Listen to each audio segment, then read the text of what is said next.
कपड़े धोने वाली बहू। शादी के पहले से ही विभा को कपड़े धोने का बड़ा शौक था। कभी नल के नीचे तो कभी तालाब के पास। अरे मेरी नीली वाली लुंगी नहीं दिख रही है। विभा की अम्मा, कहाँ रखी है लुंगी? अरे वो तो विभा ने परसों ही धोकर रखी थी आपकी अलमारी में, देखो वहीं होगी। वो ना मैंने आज धो दी, मुझे लगा कि गंदी हो गई होगी। अरे कैसे गंदी हो गई थी? उसे तो मैंने पहना भी नहीं। हे भगवान, इस लड़की के कपड़े धोने की आदत से परेशान हो गया हूँ मैं। जितना तो घर में राशन नहीं आता, उससे कहीं ज्यादा डिटर्जेंट पाउडर का खर्चा है। इसकी शादी करवा दो, शादी जाए अपने घर में ही करे काम, फिर चाहे घर के कपड़े धोने हो या पूरे गांव के। हाँ ठीक बोल रही हूँ, देखता हूँ मैं कोई लड़का। वो दिन भी आ जाता है जब विभा को देखने लड़के वाले आ जाते हैं। लड़की मुझे अच्छी लगी।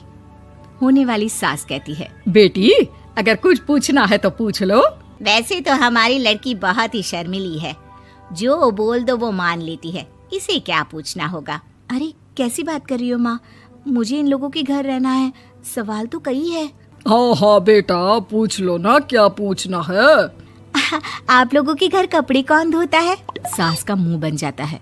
देखो, अगर तुम ये कहना चाहती हो कि तुम्हें कपड़े धोने नहीं आते तो सुन लो, कपड़े मैं ही धोती हूँ, लेकिन तुम्हारे आ जाने के बाद मैं रुमाल तक नहीं धोऊंगी। अरे चुप रहना भाग्यवान, बहू बेचारी घर आई नहीं, उसे डराना शुरू कर दिया। वो क्या है ना बिटिया, अभी तक तो ये कल्लू की माँ ही धोती थी, लेकिन अब तुम्हारे पापा तो दहेज में वॉशिंग मशीन देंगे ही। तभी विभा की माँ बोल पड़ती है, सवाल भी पूछा तो क्या। वैसे भाई साहब, मशीन की तो फिर भी कपड़े धोने की कैपेसिटी होती है। मतलब जो बिटिया दे रहे हैं ना विभा, इसे कपड़े धोने का बहुत शौक है। ये आप लोगों के क्या, आस पड़ोस गांव मोहल्ले सबके कपड़े धो दे और उफ तक ना करे। बाहर देखा नहीं आपने कितने कपड़े सूख रहे हैं? सब हमारी बिटिया ने ही तो धोए हैं। बस भी करो ना माँ, शर्म आ रही इतनी तारीफ सुनकर।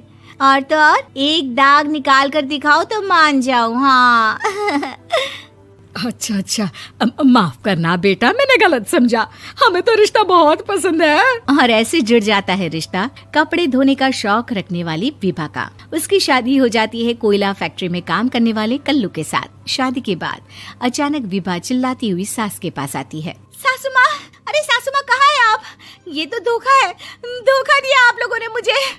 इसे ससुर के चक्कर के बारे में पता चल गया। अरे तो उसमें तुझे क्यों धोखा मिला है? अरे नल में पानी नहीं आता, कपड़े कैसे कब धुलेंगे? अच्छा, तू पानी नहीं आ रहा उसकी बात कर रही है। तो आपने क्या सोचा? कुछ नहीं। अच्छा, तेरी माँ ने कहा था कि कपड़े धोने का शौक है तुझे, याद आया मुझे। शौक बोलकर कपड़े धोने वाले मेरे जुनून को कम ना आके सासू माँ, कपड़ा धोना मेरा गुरूर है। तभी पति भी वहाँ आ जाता है। अभी मैंने इसे सनी देओल की फिल्म दिखाई है, उसी के डायलॉग मार रही है माँ। अच्छा सुन, साफ साफ बता रही हूँ, पानी सुबह 4 से 6 और शाम को 10 से 12 आता है, समझी? विभा टाइमिंग सुनकर हैरान हो जाती है। ये क्या भूतों का मोहल्ला है? सुबह 4 बजे उठकर कौन कपड़े धोता है? 4 बजे टंकी में पानी जाता है, फिर सारा दिन धोना ना, किसने मना किया? अरे कैसी बात कर रही हैं? 200 लीटर की टंकी में कितने कपड़े धो लूंगी मैं? सुबह ही उठ जाऊंगी मैं। अब क्या था, विभा सुबह 4 से लेकर रात के 12 बजे तक कपड़े ही धोती रहती। एक रोज सास पड़ोस से निकलकर कहीं जा रही होती है कि साथ वाली कहती है, हाँ कल्लू की माँ, जरा ये बताओ कि 2 साड़ी है, 2 ब्लाउज और एक पेटीकोट और एक नाड़े वाला लंबा कच्छा। हाँ तो? अरे तो क्या, कितना लोगी धुलाई ये बताओ। धोबन दिख रहे हैं हम क्या? हमारे पति सरकारी नौकरी से अभी रिटायर हुए हैं और बेटा सुपरवाइजर है कोयला फैक्ट्री में। धोबन समझ रखा है हमें? हाय रे कल्लू की अम्मा, माफ कर दो, वो तो मोहल्ले में यही सब बता रहे थे कि तुमने बहू को कपड़ा धुलवाने के काम में लगा दिया है। सास को पड़ोसन की बात सुनकर गुस्सा आ जाता है। वो घर पहुंचती है जहां घर के बाहर ही इतने सारे कपड़े सूख रहे होते हैं जितने कि किसी धोबन के घर पर। अरे ओ कल्लू की दुल्हन, बाहर निकल। माँ जी यहीं आ जाओ, बाथरूम में चादर धो रहे हैं हम। अरे अभी हम धोते हैं, तुमको बाहर निकलो। ये आस पड़ोस वाले बोल रहे हैं कि हम बहू से कपड़े धुलवा कर उसे कपड़ा धोने वाली बना दिए हैं। अरे छोड़ो ना माँ जी, किन लोगों की बातों में आती हो? आस पास के लोगों का तो काम ही होता है कि वो किसी तरह सास बहू को लड़ा दे। बहू सारे घर के कपड़े धोती है, ये क्या कम है? बोलिए। सास को भी लग जाता है कि वो बहू का ये सनकीपन नहीं छुड़वा सकती, इससे अच्छा है कि खुद ही चुप हो जाए। एक रोज सास और बहू मंदिर जाते हैं, जहाँ सास की साड़ी वहाँ खड़ी भीख मांगने वाली से मिलती है। माँ जी क्या बात है, आपकी साड़ी उस भिखारन से कितनी मिल रही है ना? हाँ हाँ देखो तो, दोनों की साड़ी मिल रही है। क्या बात है कल्लू की अम्मा, तुम खुद को तो अफसर की बीवी बताती हो और ऐसी सिंपल सी प्लेन साड़ी पहनकर घूमती हो। सिंपल और प्लेन नहीं है ये साड़ी। तो क्या सोने के धागे से फूल बने हैं?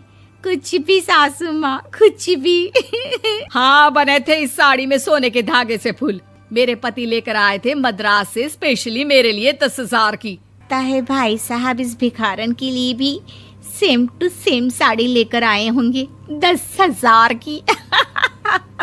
सास उस वक्त तो कुछ नहीं कहती, लेकिन बहू के साथ घर आती है और अलमारी से एल्बम निकाल कर लाती है। ये साड़ी देख रही है, ये वही साड़ी है जिसे मैंने अभी पहना था। इस साड़ी में ये जो चमकदार फूल दिख रहे हैं ना, ये सोने के धागों से काढ़े गए हैं।